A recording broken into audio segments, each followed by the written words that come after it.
Welcome to Rock That Relationship, a podcast about all things relationship with Corey and Tracy. Now let's get real and start creating relationships that rock.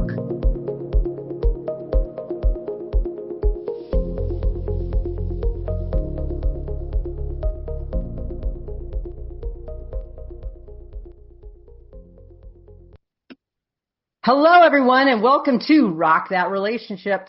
We are here with an episode that we're calling August 13th. As we get into it, you'll know a little bit more about what that means. But it's part of our long-term series that we have right now, our whole season on past life relationships and sort of this cosmic connection between Tracy and I, exploring that a little bit. And today, I think we'll put some of those pieces together. So kind of exciting day, right? Yes, very exciting. And it isn't August 13th. It's the day after August 14th. It is. And the reason we have it today is so that we could make it all the way through August 13th at 11:59 p.m. And I wasn't about to want to record at midnight with you. So this works out perfectly. We're about 8 hours from the end of August 13th recording this episode. You ready to do this? Very particular. Yes, I am.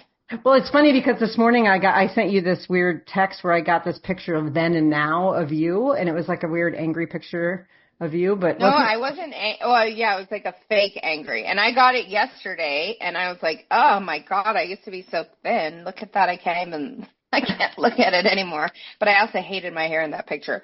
But I think you're getting it because you and I did angry faces. We might have been recording a podcast or something. Well, I remember that. It says then and now, and then it had like a blank space for you to put a now. But I got it on August 13th, and it was like then and now, and that's the name of our season. Right. And I got it on August 13th. Oh, crazy. But I got it yesterday. Yesterday was August 13th. Oh, okay. I know, you right? Got it today. No, I got it yesterday, and then I apparently didn't do anything with it, so it reminded me that I had it in the reel. It was still sitting there. No, I got it yesterday, August 13th. That's so weird because, I got it, and I thought, I was so much thinner. So you were looking at that, and I was looking at, oh, my gosh, the name of it is Then and Now, just like the name of this season. And it was on August 13th. I was like, how serendipitous. And you were looking at your haircut. And how thin I was. My hair was too long, but, it was sticking way up too high. But so why is this August 13th so significant to you? Well, if you recall, and I double-checked on the calendar to make sure I was totally factually accurate, on May 13th, which was 3 months earlier, you and I were hiking up to Muck, and you had a really tricky day the day before, which you can... I got dumped by some weirdo. Okay. I was trying to get around it. I got dumped by some weirdo. I wasn't dating her. We had been talking for like 12 days, and then out of nowhere, from 10 a.m. to 4 p.m., in 10 a.m. she liked me, 4 p.m. she decided she wanted nothing to do with me. So it was very odd. And it was odd. Right? It was jarring. I think what hit you was it was just so jarring because at 8 a.m. she was all interested, and then something happened at who knows between that time. You had no interaction with her between then. So it was very, very weird, and you were really kind of upset about it, kind of out of principle, like what in the world happened? Who does this? Who does it? What happened? A lot of unanswered questions, and we were processing on Tumamoc, and I had this overwhelming feeling that your life was about to fundamentally change. And I told you, I said, 3 months from now, your life is going to fundamentally be different. And I said, so I feel this so strongly. And so I said, mark your calendar for it. You pulled your phone out right then, and you put it on your calendar. Have I ever told you a message like this before? No. Never. You said your life will be so different. Yes. And I said, we're going to talk on August 13th, and we're going to look back, and you're going to say, wow, my life is completely different than it was. And I had this just feeling. Uh-huh. I did. I talked to the psychic that day, I think, that day, and she told me everything that happened with that person, and it totally made sense what had happened. And I was able to put that away, right? Box, goodbye. Don't want to talk to that person ever again. And she said, you're going to meet your soulmate in October or November, or it might be sooner. It might be sooner. That's exactly how she said it. And she said, it's going to happen really, really fast. And she said, you just have to tell the universe that you're ready. And I literally said, I'm ready to meet my soulmate. And here I am, August 13th. I'm married. and my wife has 3 children, and I'm now a step-parent again for the second time in my life, and one of the children lives with us full-time, and we have the other 2 on the weekends. And so my life has completely radically shifted. And I didn't even think about that this morning when I was talking to her, because she's like, you used to be more social before we met. And she's like, I want to make sure it's not me that's keeping you from being social. And I'm like, no, it's not. Like, weird. It's like everything has kind of changed, you know? It's just kind of everything has shifted. Everything's like different.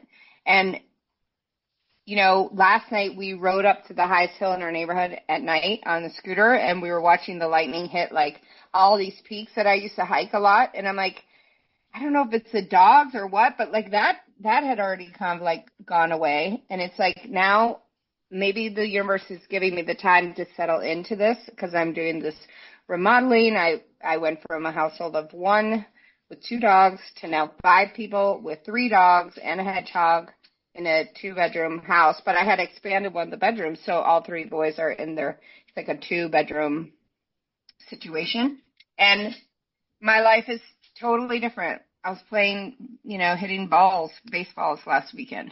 Like, you know, I still play pickleball. I got to play pickleball 2.5 hours on Sunday. I'm still working at the club. I love my job more than I ever liked any other job I've had since the hotel in Wyoming and the police department. And but your job fundamentally changed from August 13th. Fundamentally. From May 13th to August 13th. So how is that different? Well, then I was litigating still, and it was being phased out, right? That was the whole thing with the firm. But it was still like half litigation and half consultations, or maybe not even that ratio. And now my final 2 litigation cases have been wrapped up, and all I do are consultations. So I take the consult, I get my AI notes. You know, the notes come from Zoom, and then that's it. I put the notes in. If I get an email with my notes and my video. I send it to the attorney if they hire that attorney, and I'm done. And like, that's what I wanted. Like, I wanted to make my life simpler. Well, and less emotionally taxing, because I know the litigating was killing you. It was just so much energy, bad energy, and paperwork, and I mean the whole thing. So much bad energy, and I thought that my head was going to explode. And I've said this, but you know that feeling where your neck is like all your veins are distended, and you're like, you feel like the pressure is like going to pop your head off, because like living in that state of stress and cortisol. You know, I was actually just talking about that this morning when I went to Thailand in September of last year. I was really chubby. I don't know if you remember that, but even when I went back in April, my friend there said, oh my God, Tracy, you look so much better than you did last time you were here. And part of that was I was letting go of the job, because while I was on that trip is when I wrote the resignation letter. But like, I thought I was actually going to have a heart attack at one point, like really a heart attack. And I'm a hardcore vegan. I'm super healthy, all that. But I literally felt like my head was going to explode and I was going to have a heart attack. And I don't have any of those feelings now. No, and you I did the other job. day because I thought my client wasn't going to resolve something, but she did. And it made my life so much easier, you know? So, yeah, everything has changed. You were right. I know. All the circumstances around your life have changed. How have you changed as a person, though? I haven't. No. I manifested better situations for me. Okay. I've changed as a person in the last 5 years. I've changed since my previous marriage, where, you know, I wasn't who I am now. I'm a much, much, much calmer, less reactive, more thoughtful person than I used to be. I'm also way into menopause, like 5 years. And so I don't react like I used to. You know, when you're in perimenopause, you react so differently if you're not taking hormones, you know, or birth control pills to like regulate your moods. So before I was like, getting riled up about everything. Everything would rile me up. And so, you know, I am in a marriage that's like, I'm actually able to be calm and, I don't know, like my wife feels very secure, very happy, people didn't have that feeling with me before. But that's not from May 13th. That's, you know what I mean? Mm-hmm. But I also, like, as soon as I met her, I knew. Yeah. I mean, I knew I wanted to be with her. And then when we actually, which was like 4 days later, got together and we made a conscious decision to embark on a relationship, I knew that that was it. Mm-hmm. And so I think, like, I don't know that I've changed, but I'm trusting more my feelings. Mm-hmm. Or not my feelings, my knowings. We talked about this Yep. in another podcast episode, my knowings. Like, I just know stuff. And I knew it. I knew it when I got with her. I knew it. I knew this is it. Mm-hmm. You know? Yeah. And your whole life is completely different. Completely. Yes. Well, Do you see it as different? I mean, as your life is different? Yeah, of course I do. Well, you didn't know me. You didn't know me as you didn't know me as a married person before, because you and I met after I got separated. You met before my divorce, or you met me right before the divorce was filed. Right. And at that point, when I knew you, I only had access to the kids for like 4 more months. So you didn't really, I was when I met you seeing the kids 5 days a week, but it was just kind of evenings, you know, driving them back and forth between their activities. But you didn't know me like in a relationship. So this is, I think, very different for you. I mean, it's I seem less accessible. You're less accessible. That's for sure. You're less accessible. And for you and I, who talk several times throughout the day to tell each other we tied our shoes or that a cricket was on the window, like, it's different. And it's, especially because I've been more accessible than ever before. Well, without minus the traveling, but I've been more accessible, particularly because I've been off for the summer and I don't have a lot of competing work things. So like I can talk during the workday a lot more freely. Well, and your daughter has gone on to do her things. And I know, and I'm your single. Cat isn't here. Yeah, I know, and you're single. But you're going through what I went through the last couple of years. I mean, yes, I had these rando girlfriends, but they didn't last very long. And you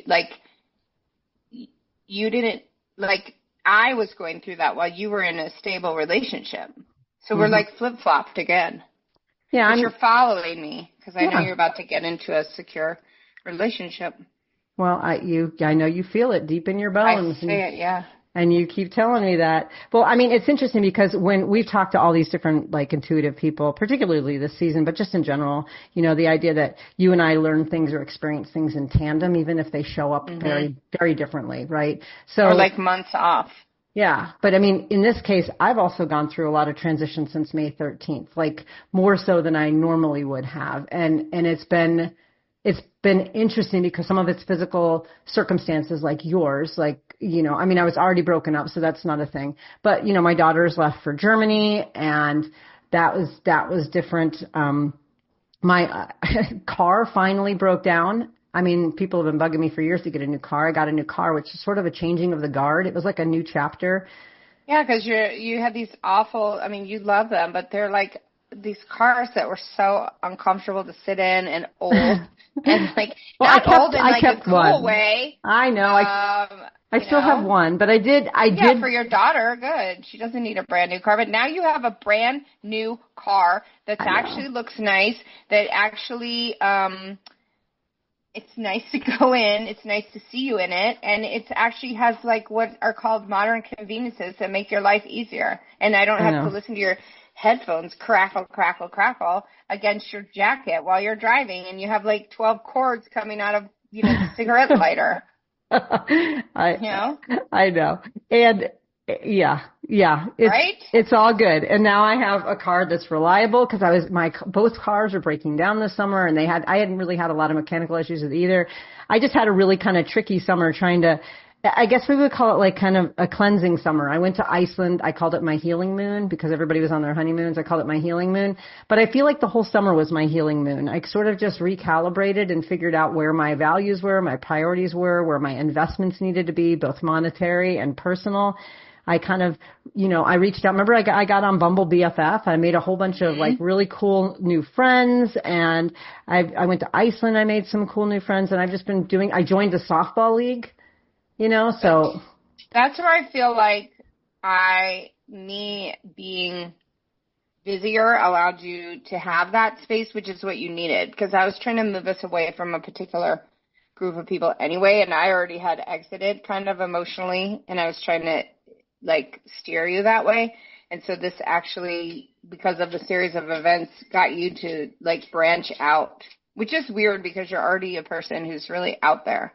Right, I know. Everybody's like, you already have like 500 friends. Why did you join Bumble BFF and like want more? I'm like, because I just love people. And so, but I'm filling my bucket with people who are reciprocating, right? And they're showing up in like really good and healthy ways and filling my bucket. And I'm enjoying that. So I'm feeling this sense of cleanse. And then yesterday, it just serendipitously was on August 13th. I saw a shaman. And I was supposed to see the shaman a few weeks ago, but ended up in a situation with a friend where we were taking a little bit longer hiking because of the heat and a few things going on. And so I ended up having to reschedule that appointment. And at first I was like, oh, bummer. But then I thought, everything happens for a reason. And I met with the shaman yesterday, and she cleared a ton of negative energy and redirected some stuff and has affirmed that I'm moving in the right direction and the right path. And she's a healer. And I was like, wow, I just feel like spiritually, I feel so much more fulfilled. I feel like I had to go through that horribly turbulent emotional and spiritual experience this summer where everything kept manifesting. It was like manifesting the wrong way, right? But it wasn't really, because the car breaking down was me manifesting having a reliable vehicle, and I ended up with that. So it just was sort of a bumpy road to get my manifest, but I'm feeling like I'm coming out the other side. And Mercury is no longer in retrograde, which is great. And for Virgos in particular, we were hit really hard with a Mercury retrograde this year is what I heard. So things are supposed to get much more normal and calm for us starting this week, actually. Good. Well, I need it. In fact, didn't I say that to you? That's what I need? Yeah, calm. We both talked about peace, wanting peace. Right. Yeah, the shaman used that word yesterday with me. She's like, it's like about peace and finding peace. And so that's where I feel like I'm different. But gosh, how many times did I call you crying this summer? A lot. Well, you made us go, okay, let's talk about our trip to LA. Yes, which was in end of May. Was it? What weekend was it? Was it Memorial? No. No, it was the one right after Memorial Day, I think. It was May. You needed these cleansing things, right? So, okay, number one, the shaman you did over the phone or Zoom? Zoom, yeah. Okay. So did you walk her around your house or did you just sit there?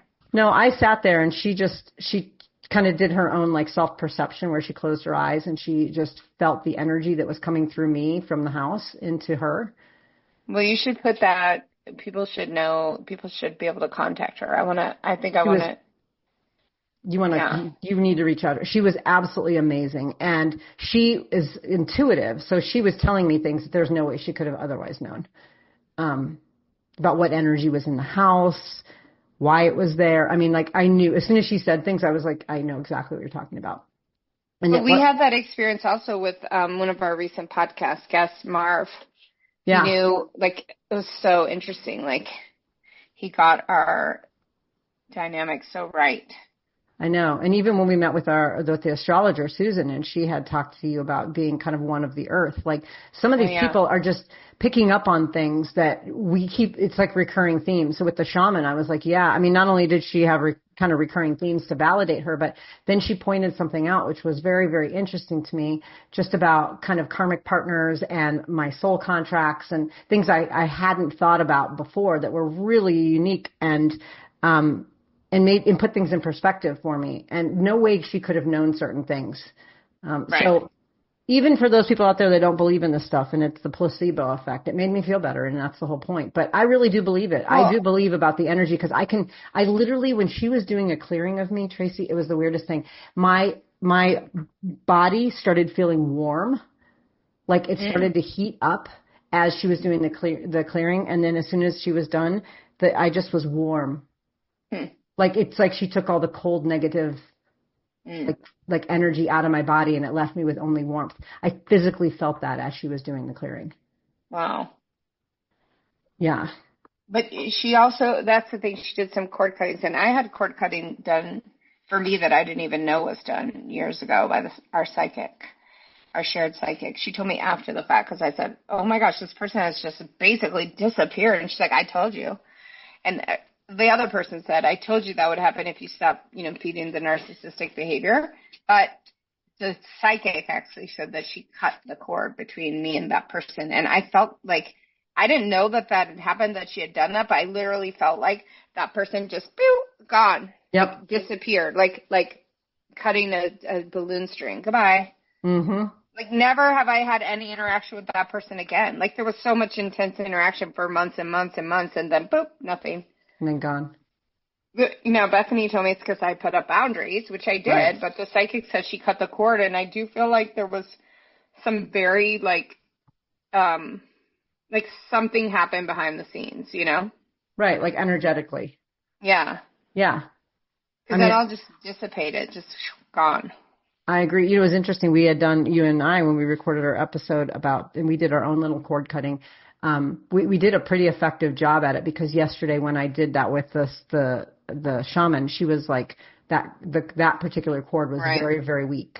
So, I don't know. It's so interesting, though, because we did that cord cutting, and then one of those people actually reached out to me.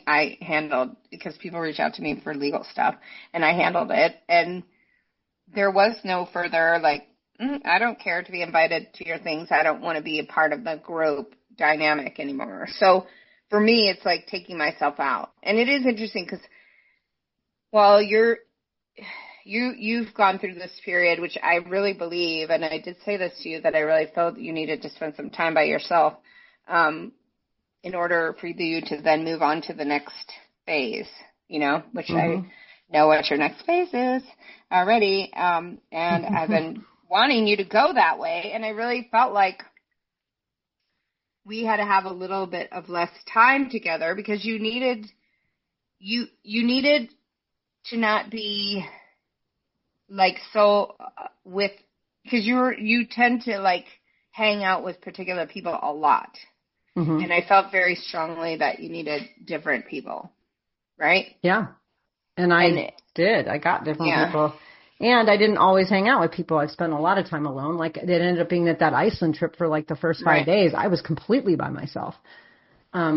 Which, I travel a ton alone, so it's not a thing, but I don't normally vacation for 5 days by myself. And I'm not opposed to it. I just haven't done it.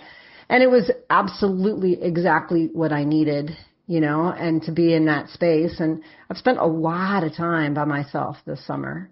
Which is actually really good for you. I think you've done it now. I think you were afraid of doing that before. You always told me, I'm not desperate, I'm not this, but there was a fear to you to being alone. Yeah. And I feel like that is worked out. That's what I wanted to see change. I never said this to you, but I wanted to see that you want to be with somebody and be hanging out with somebody, not because you feel that you need it or that you don't want to be alone, but because that time with that person is so great. So I had this discussion with you this morning about being upset about that picture that I was way thinner. And I know, I'm not really heavy. If someone looked at me, they wouldn't think that. But for myself, I feel this way. And so does my wife. And you know how when you're moving and you're doing all this stuff and having transition, you're not working out as much or going hiking. And we talked about that this morning. And I said, but I'd rather be a little bit chubby and have that time that I find so valuable now is just to hang out with her in the morning, not to rush and run off. Even though I love hiking and I love all that, but it's life. You have to make these choices. Mm-hmm. Okay, what am I going to get out of this? And I cannot. Do you remember I used to go to Planet Fitness every morning at 4:30? You reminded me of that this morning. But it was agitating also. Earl was there. I hate it. I remember that. There was so much there that I didn't like. If I could have the gym in my house, which I do have a bunch of gym equipment, I'm going to think about that. It's how do I want to spend my time? And I guess as I age, I'm going to be 55 this month.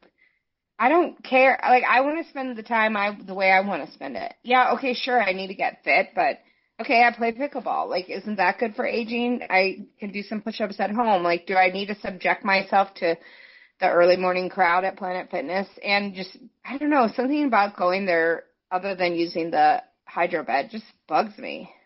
I don't like it. I don't like doing it. I love going to play pickleball, you know? Mm-hmm. Yeah, then do more I of have that. to make choices. And I'd rather my dogs have a longer walk, you know? Yeah. So I think you just have to decide. You had to, but your thing was different. Yours was more like, I don't know, there was something else there. What do you mean? Like, I think you needed to be, I feel like you had to have some months alone. Mm-hmm. What I felt was in order for you to move forward to be in a long-term, really satisfying, healthy, like fulfilling relationship that you have wanted, that I've wanted for you, that I've wanted for myself, that now I feel that I have found for myself, you had to have that time alone first. Because I don't feel that you could have gone into this if you hadn't just been with yourself. And I have spent that time by myself for, while you were in a relationship, evenings and all that, just with myself. And I got to that point where I loved myself and my life and was so happy, Mm-hmm. Yeah. Well, yeah, I mean, as you're talking, it's like, there was so much more to my 3 months this summer that was even beyond the just like healing from my breakup and like getting ready to move on to another like dating scenario. There was like a lot of like spiritual reconciliation with lots of things.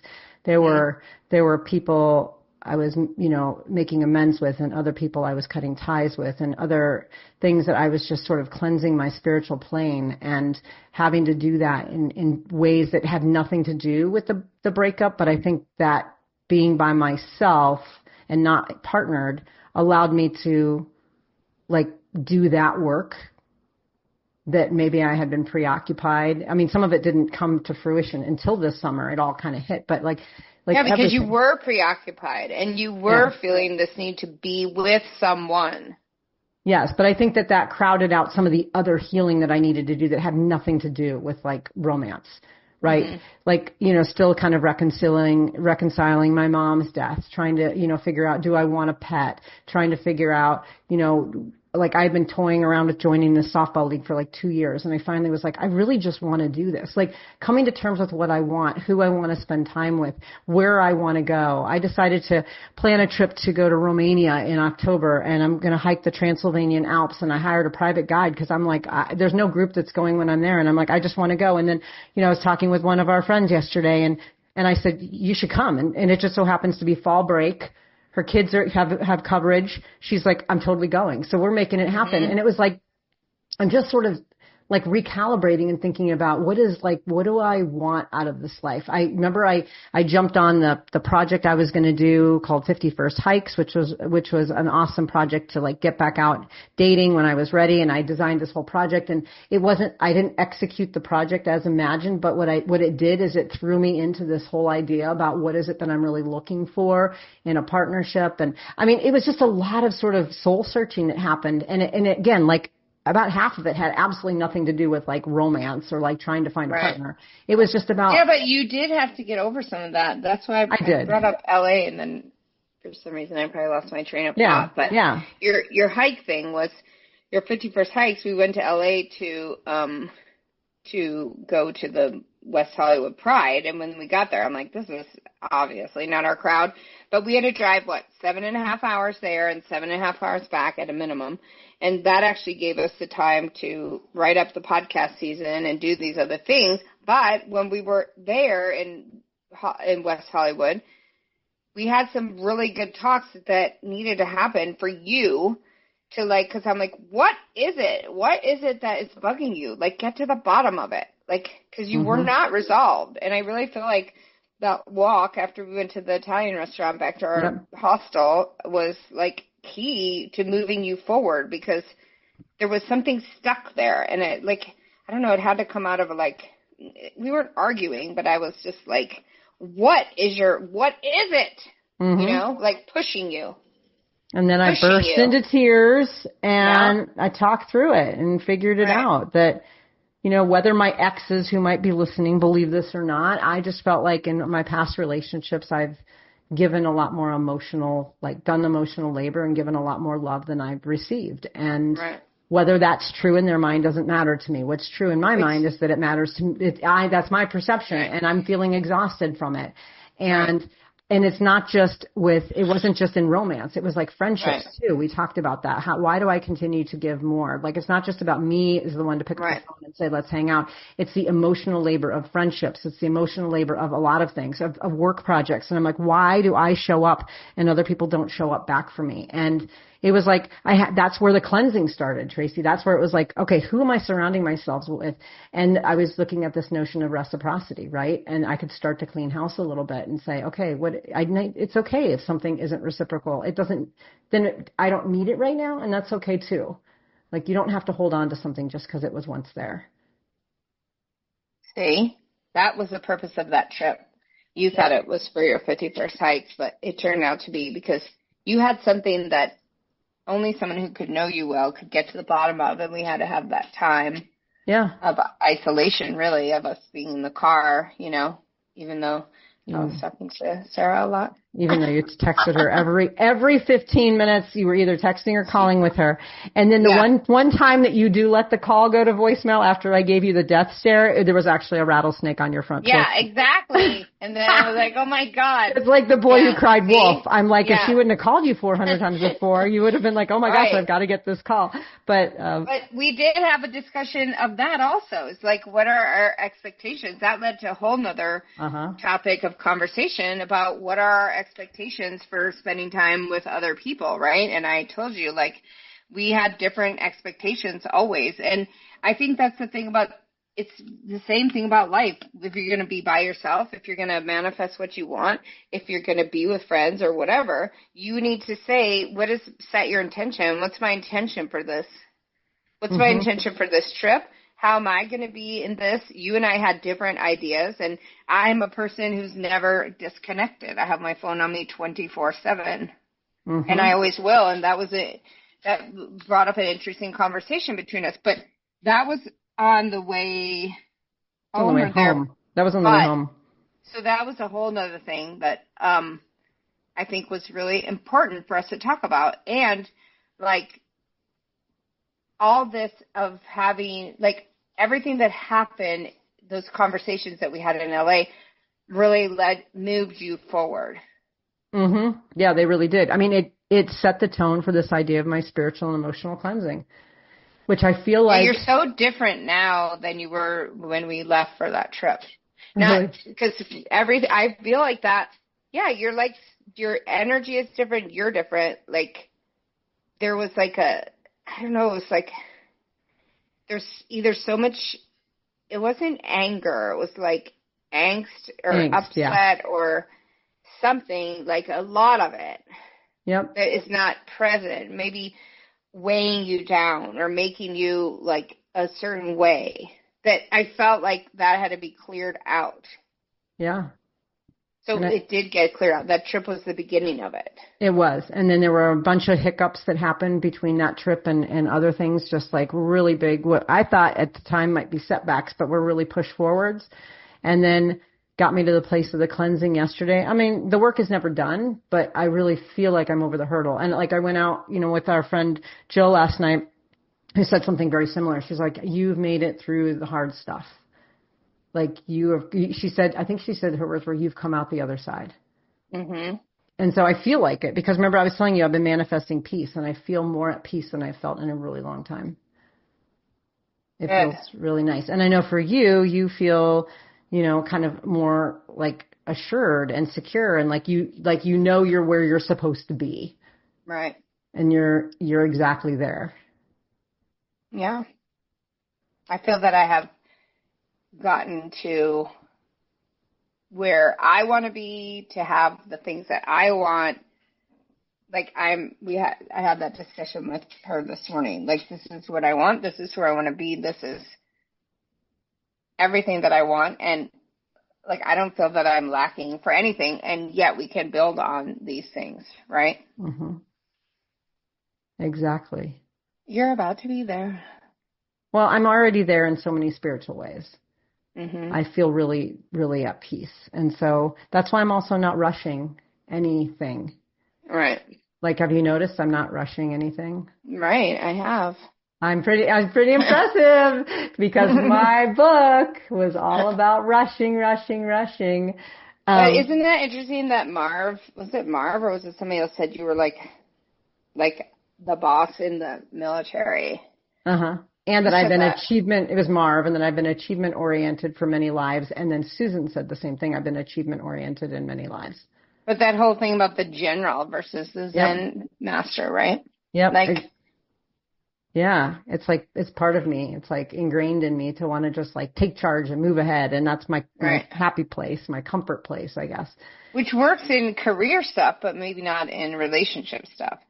And that, in relationship stuff, you do have to take the time to heal. And relationship, that includes relationship with a person who's passed away, all that, right? Like, it's not just romantic relationships, Exactly. Yeah. I mean, you're right. It's like the idea of professionally moving forward and achieving. There is emotion tied to it, but it's definitely not like relational, right? Where there's, you can't just be like, I mean, I'm not the kind of person who can like get out of a relationship and immediately move forward to another one or have a friendship come to an end and then like, oh, this person's my new best friend. I mean, I wasn't like that even in middle school kind of stuff, but yeah.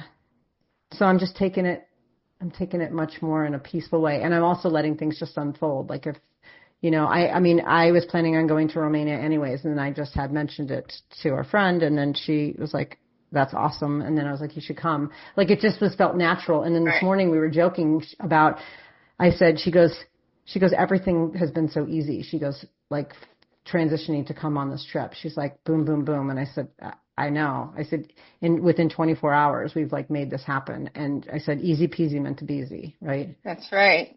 Thanks, Fire Lady. What is she from? Yeah. Yeah. Easy peasy, meant to be easy. Exactly. And so I'm going to stop banging my head up against the wall. Something feels like too hard, then it's just I'm going down the wrong path. Right? Right. And that's the thing. That I think that's also for my life. If it's not easy, if it's hard, if there's complications, then it's not meant to be.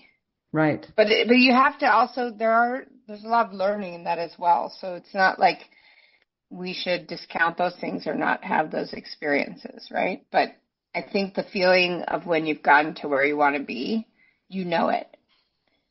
Right. And like there's been no doubt for me in this relationship, my marriage since day one, no doubt. Yeah. Well, and there's a difference, too, between easy peasy meant to be easy and working through challenging situations. Like that easy peasy is this idea that, like, spiritually and emotionally, it's easy, but there's things that are hard. Like, you can't just go out and run a marathon. If you really want to run a marathon, you have to train for it. It's hard. But the decision to run the marathon shouldn't be hard, right? The training should be. So, like, your marriage, knowing that you want to be in your marriage and that this is the person you want to spend your life with, that's easy. Are there complications as you're building like the addition on your house and recalibrating and moving in? Of course there are, because that's the here and now earthbound life, and we are going to have those things. But if spiritually things are difficult or emotionally like those are difficult and you're up against a wall and or even circumstantially things just keep falling through over and over and over and over, then you have to check yourself and say, okay, is this the right path for me? And maybe it is, but for me, I've never found that to be the case. I found that if I push, it's not about persistence and resilience, because I think those are different. But push, like spiritually, I feel like then I'm messing with the universe. But, I mean, some things just should be hard, right? Like going through and this whole summer has been really, really difficult in a lot of ways. And it should be hard but does it mean it was the wrong path? No, it was the right path. It's just that it needed to happen. Right. Yeah, it needed to happen. Yeah. So we're persistence and resilience. Right. But, I think you have learned also, I have learned as well, that not everything is worth the effort that you and I are willing to put into it. Yeah. I think we're both better boundaried about walking away. That is true. That is one thing I think you and I both learned over the last 4 years. not necessarily with each other per se, boundaried, but like we've learned being boundaried at the same time with other people that have really encroached on some boundaries. Right. And said, I'm not doing it. Like even professionally, I've become even a little bit more boundaried, but no, thank you. Like, no, it's not worth the effort, and it's not worth the heartache. I think for me, it's like not even just the amount of energy you put into something. It's just not worth the heartache. Like, is this worth saving? Right. Right. For instance, I had a real strong attachment to my car that broke down. Now, I could have gone to salvage yards to try to find a pulley for this belt that needed to be repaired, but nobody makes the pulley anymore. Could I have gone to salvage yards? Yes, I loved this car. I had an actual emotional attachment to this car. I got it in 2015. It was the car I drove up to Dayton when I first got my job at Wright State. That was my Dayton car for years.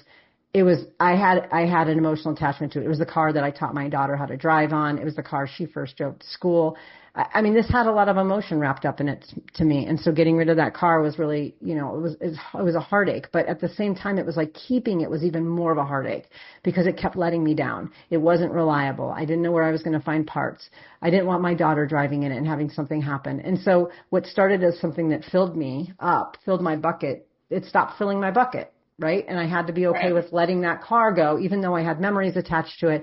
I had history with it. And when you think about that same metaphor with people, right, like thinking about something could have met your needs for a certain period of time, and it just isn't worth it anymore because you can't rely on it and you can't. Yeah.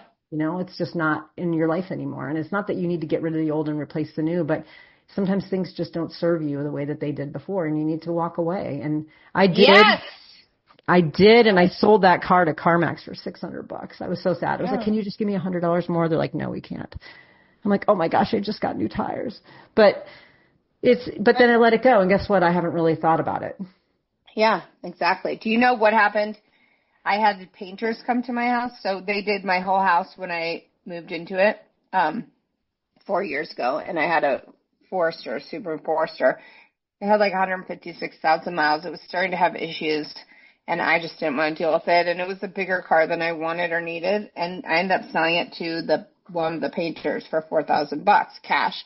And I remember meeting him at the Honda dealership, and I got myself this spicy little red Honda Fit for me, I love.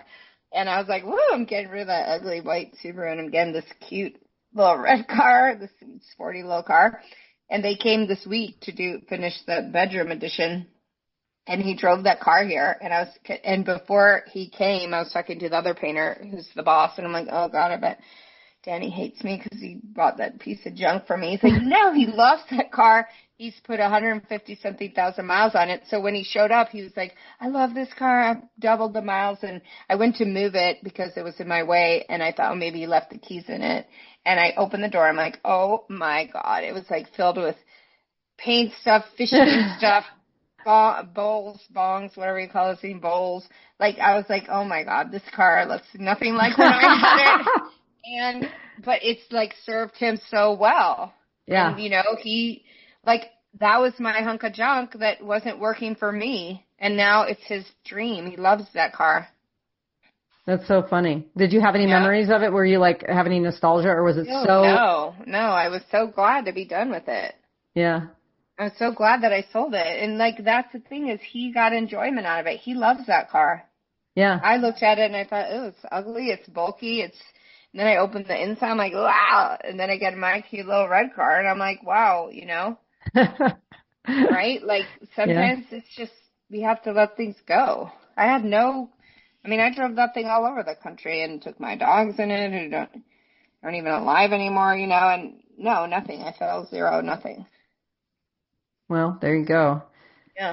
Letting it go. I mean, and that's really the key. This shaman said to me yesterday, she goes, as you let go of people in particular, as you let go of people in your life, you make room for other people to come in who are a better fit for where you are right now. And she says, not that you want to terminate things just because they're not, quote, serving you per se. But she's like, you'll know when the time wraps up and when to move on. And it's kind of like the car. You'll know when it's time, and maybe that will bring someone else joy.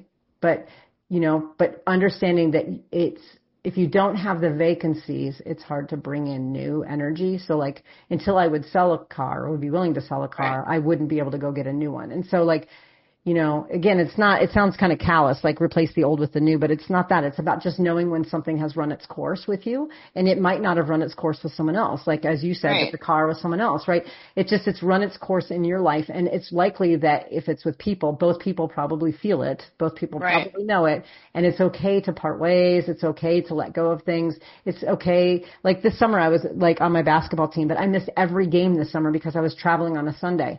And at first I was feeling really bad, and then I just told them I couldn't make any of the games. And so, but I was like, I need to let it go. I can't play this summer, and that's okay. Like, I'm not supposed to play this summer. I'm supposed to do other things. And guess what? Our basketball season, our fall one's starting back up. It's on Sundays. I can start playing again. But it was like, I had to be okay with letting that go for a little bit. And in this case, it's coming back, but sometimes you just say it's not where I need to be right now. Well, yeah. And some things, they're cyclical, and, I think that's the thing. It's like you can't have everything all the time, and you have to make choices. Mm-hmm.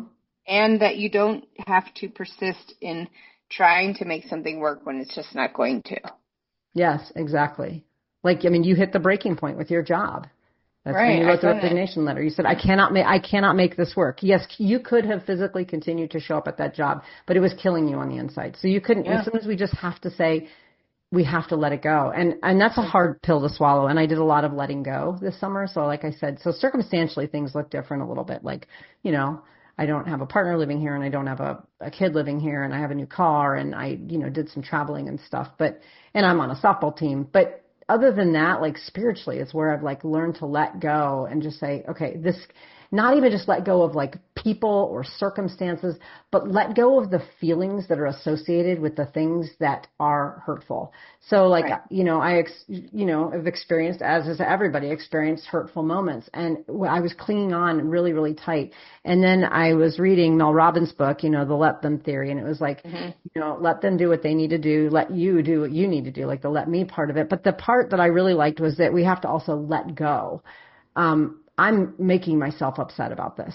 Yeah, did somebody do something awful? Perhaps, yes. But I'm holding on to the upsetness, and it's not doing any good for me. So I have to work through that. So my whole kind of active manifest is peace, right? Just like learning how to let go of my expectations of people, let go of the fact that other people are going to hurt me, either intentionally or not, and just work through it much faster, because it's very heavy to carry those feelings. Yeah, well, and I do think that transcends lives, as we've learned. I think between all the weird stuff that's happened since we met, and then what these intuitives / psychics / astrologers have told us about what's happened with us, and then with people that we've actually met here, right? Mm-hmm. That we need to let a lot go and to resolve stuff and move on. And it's really happened in these lifetimes that we've had. Right. It has transcended. I mean, really, I've resolved so much now, and it's only since meeting you. So we had to meet. Maybe we had to do a bunch of stuff prior to meeting. We wouldn't meet until later in life, or is this the beginning of my life? Maybe this is the beginning. The way I want to look at it is, I want 50 plus years of marriage, and so I feel like I'm in my 20s and I'm starting my whole life again. Mm-hmm. Because I'm a different person than I was the last 30 years. Yeah. Yeah, so you get to start your life over, maybe, in the same physical body, but spiritually and mentally and emotionally, you get to start over, start fresh. Yeah. Yeah, a new life. And for me, it's like the same life, but new chapter, like totally different, Yeah, but all these things, we both had all these intuitive things, psychic things, whatever, that we felt when we were kids and that we put aside for many years. And then I do believe both of our lives really started to change for the better when we met. We were meant to meet. We were meant to go on this journey. And I feel like we're just at the beginning of it. No, I totally agree with you. I mean, and over the last 4 years has been, for both of us, tumultuous in various ways, where you and I have had to work out a lot of, I think, karmic crap with other people. We've had to but we've been there at the same time doing it next to each other, which I think is part of what our pact has always been, is to just know that we were going to go through this period of real transition, and that let's do it next to each other and help each other through it. And the stuff wasn't necessarily between you and I. We haven't had a lot of that. It's mostly that we're just doing our own work next to each other. But we can, just saw it. Yeah. We are going to do Machu Picchu with our partners. Okay. With our spouses. You'll go back to Machu Picchu? Of course. I just told Sarah that this morning, that I want to do Machu Picchu with her. That's so funny, because I want to go to Cusco. I was talking about Machu Picchu this summer. I want to go and do it. And yeah, but I want it to be the four of us. Okay, fill in the blank. Yes, for me. Yes, I know who it is. And Cusco is super vegan friendly, and these beautiful vegan restaurants that are incredible.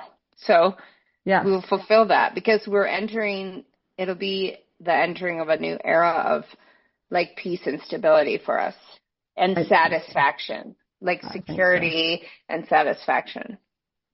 Yes, I would agree. Well, and we always knew that we wanted to do Machu Picchu we always had an idea for Machu Picchu, and the original plan of it with certain people that were our friends kind of fell through, and then we were going to do it with someone you were dating, and then our other friend, and that kind of fell through, and then it ended up that I didn't go, and then you went, and you needed to go, and I think you ended up needing to go for totally different reasons than doing Machu Picchu. I think you had a calling to the person you were rooming with to help her in her life, but I think we've never fulfilled that pact of going to Machu Picchu in the way that we both imagined. Well, we're going to go. Okay. And you're going to do all the accommodations like you did last time. and find the company that doesn't use animals and can make vegan food. I mean, we could go back. I don't know if Alejandro's still there, but that was the thing, is you made that all perfect, right? The company did vegan meal. I mean, I had such incredible vegan meals. At one point I was stop the food, get it away from me. I've had enough. I can't eat. But they made all these meals and carried them, and we did not use pack animals, which was awesome, because I don't believe in that. And, it was great. And I can show you Cusco. Cusco itself is just incredible. I love Cusco. Oh my gosh. I totally want to go. Well, put it on my list, because, I'm going everywhere. I'm going to be booking a trip to Germany in the spring to see my kiddo. And then I have a group of friends that want to all go to Hawaii in the spring. And then I'm I want to go to Machu Picchu. I want to do all the things, Tracy, all the things that I'm feeling called to do. And Machu Picchu is one of those. Okay. Well, that's our special trip, and we'll figure that out. Yes. And I think that's a trip to represent peace, not to seek it, which feels very different than where we've been. Where we go when we've achieved peace. That's what I'm saying. It feels like it's a reflection of getting to a peaceful place versus going there to ask the universe for peace, and. No, we'll go because we have achieved it. Yes. Yeah. I think that that's a great plan. Yeah, it would be so fun. Well, who knows? Fun. Who knows? We'll try to figure something out. I mean, you went in the fall, and fall was pretty good, right? Yeah, it was great. So we'll look at some dates. We'll figure it out. Make it happen. But, it's interesting when we think about what's happened over the last 3 months and how, intuitively I was in tune enough with you to know that your life was going to be transformed, but also as a reflection and a mirror of me, that my life was also going to be transformed, but in very different ways, but in both of us in ways that we had been manifesting, had been wanting, had been needing, and we both had to work through a lot of stuff to get to where we are, and we're still working through it, and it's a work in progress, but a lot can happen in 3 months. Yep. So where do you think we'll be? What's 3 months from August 13th? August, September, October. Well, I'm just going to be here. I might be able to. I don't know if I can manage a trip back to the elephant sanctuary, but because the school schedule is interesting. So yeah, I'm just going to be here, having someone call me, "Oh, you're a real family man now," and I'm like, "Yeah, I guess I am." So that's what I'm just going to be. That's what's going to happen. And I'm happy being that. you know? Good. Yeah, I don't have any intuitive feelings that we're going to have like groundbreaking things over the next 3 months. And that's the thing. We don't need to, right? No. I'm very happy. I don't want anything groundbreaking to happen. I'm really happy in my life, my personal life, and I'm really happy now in my job life. Yeah, and you just want to be.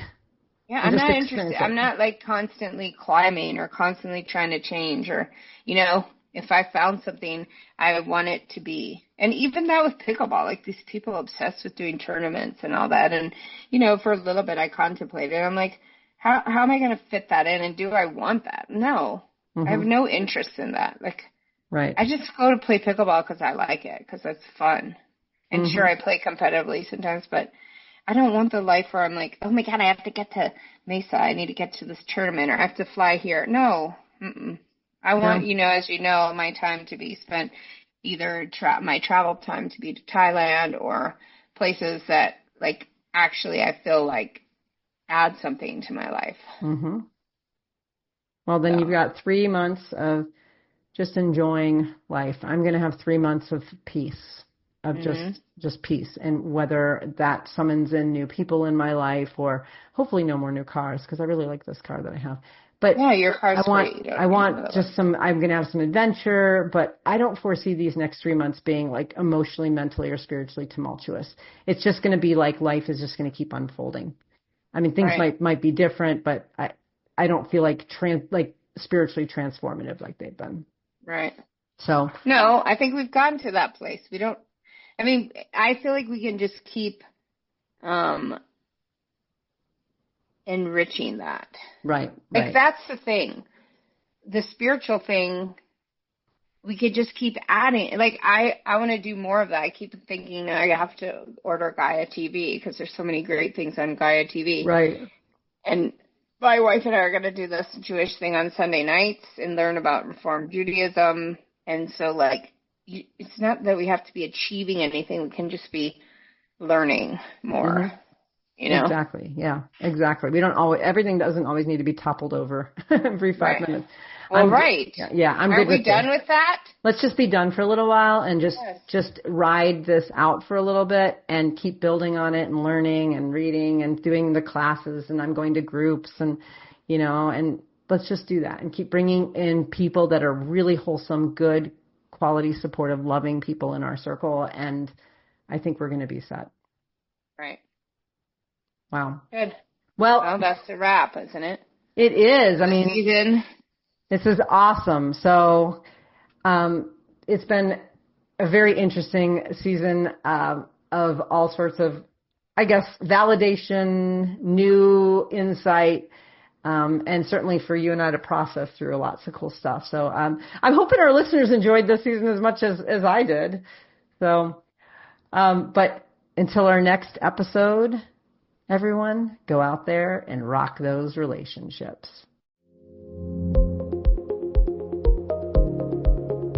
If you liked what you heard, check out our show notes for resources from today's episode. Make sure to follow us on Facebook and Instagram under Rock That Relationship, and go to our website at rockthatrelationship.com for updated episodes and more great information. Thanks for listening. Now go rock those relationships.